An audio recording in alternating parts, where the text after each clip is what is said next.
Yes, it's the weekend. Actually, part way through the weekend now, right? First quote is from Robert Redford. How about that? Problems can become opportunities when the right people come together. Problems can become opportunities when the right people get together. And that was Robert Redford. And this is Reverend Soni. She's called this one Love is Our Strength. First quote is from Ruby Lee. The kind of beauty I want most is the hard-to-get kind that comes from within. Strength, courage, dignity. And Ernest Holmes in the Science of Mind Science of Mind textbook, true spiritual work will strengthen the will without exhausting the mind. If our mental work tires us, then we are using the will in the wrong way. And that was on page 193 of the Science of Mind textbook. If you've ever wondered what the Science of Mind textbook is, Ernest Holmes, the founder of Science of Mind, or religious science, two things mean the same, effectively. He wrote lots and lots of stuff, but he wrote kind of two handbooks for the organization. One was in the 1920s, and then in the 1930s, he revised it. And these books are kind of the standard text that we use. And they're pretty big. They're like 500-600 pages, so they're pretty big. And it's what all practitioners and ministers go through, and lots of people studying science of mind. And the one that we use primarily is from the 1930s, not the original 1920s edition. And this is Reverend Soni Cantrell, who is the spiritual leader of religious science, effectively, Centers for Spiritual Living. Love is not fragile. It is the core of our spiritual strength. Often we confuse strength with force, with willpower or endurance. True strength, however, arises from love's ability to calm fear, steady the mind, and inspire courage. When we live from love's center, we access the power that transforms comfort into understanding and challenge into growth.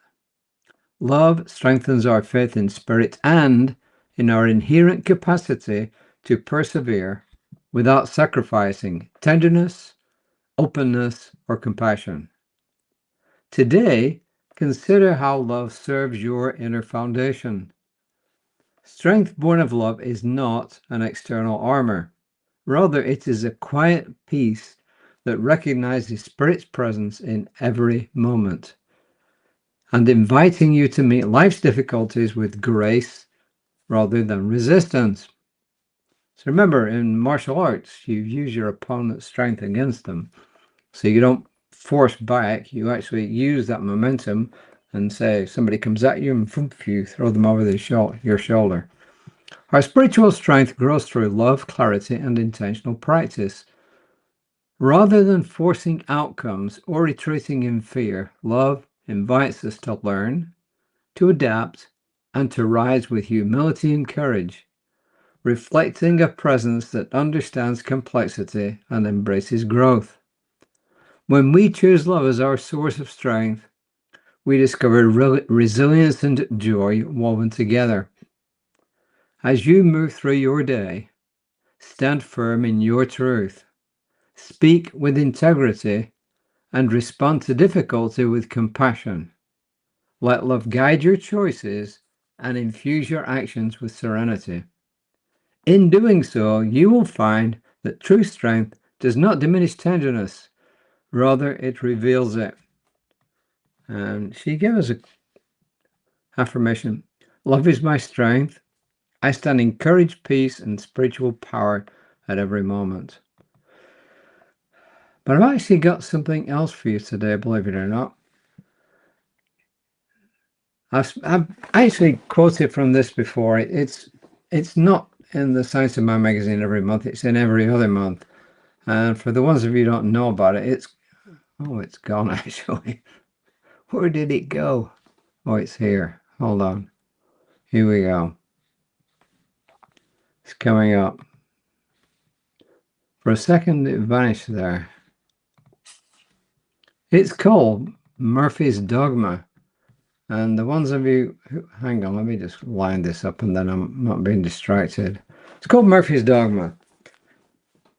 It's actually written by Reverend Bob Looking, and Murphy is his dog, and he writes as though he were Murphy, and he's called Murphy the Human Whisperer. And it says, Murphy the Human Whisperer watches over his human, Reverend Bob Looking, when he isn't working on his column. And you can actually send questions to him, murphy@csl.org. Murphy@csl.org. Says, regretfully, he can't respond to all emails, obviously. Anyway, this is Murphy's Dogma, Pause with Perspective. I love this because it's not pretentious at all. He says, Murphy, says, people like me because I don't pretend to be something I'm not. If I slip, I don't pretend it didn't happen. If there's food on the table, I stand by the table and let people know I want some. If I'm scared, I shake. If I want love, I sit as close to you as I can.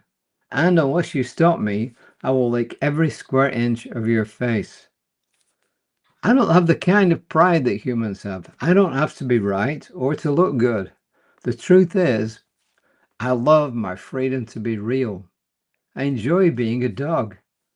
I think people ought to allow themselves the freedom to let their humanity show. When my human friends show affection, speak from the heart, and laugh when others try to hold their laughter in, they express their nature. It's important to stop trying to do everything perfectly. I think some people are dying from having to look right and look in a certain way. I don't think people need to work on being more authentic. I think they need to look at their fear of criticism and or rejection and ask themselves if they're safe enough to be real. It may be necessary to work on making your life safe by changing the inside or outside conditions. Make having the freedom to be real a requirement that you hold on to as powerfully as I do to a bone. There you are. Make your freedom a requirement. Don't be scared to show your beautiful humanity. And I really love these because they're just not pretentious at all. You know, it's just telling each one of us, be yourself. Be yourself. It's okay to be yourself. It's okay. You make mistakes. Admit it. And when you do things right, accept, all the praise that's given to you for it without getting big-headed. And he says, when I'm hungry, I sit at the table. I let people know I want some food, and I'll lick your face if you let me. I think that's really cool. So those are my contributions for today, and I'll be back tomorrow with one contribution. And Creative Life Spiritual Center will be live at 11 a.m. tomorrow. And then it will be recorded, and then it will be put on Facebook, and then later on YouTube. Well, it will be on Facebook, and it will be saved there. 30 days, I think, is the limit now. But on YouTube, it's there for a long time. My colleague, Reverend Lisa, will precede that at 9:15 a.m. with her contribution, which I hope you'll listen to as well. So, well, I enjoyed today, especially I love Murphy's column. I really do. In fact, I bought Bob's book, Reverend Bob's book, and I've got it. And I'll read from that sometimes as well. I've done it in the past. I think it's kind of cool. So my wish for each of us today is, my knowingness for each of us today is that we are more like Murphy, that we accept who we are and what we are, and we just know that we're okay just as we are. Until next time, namaste.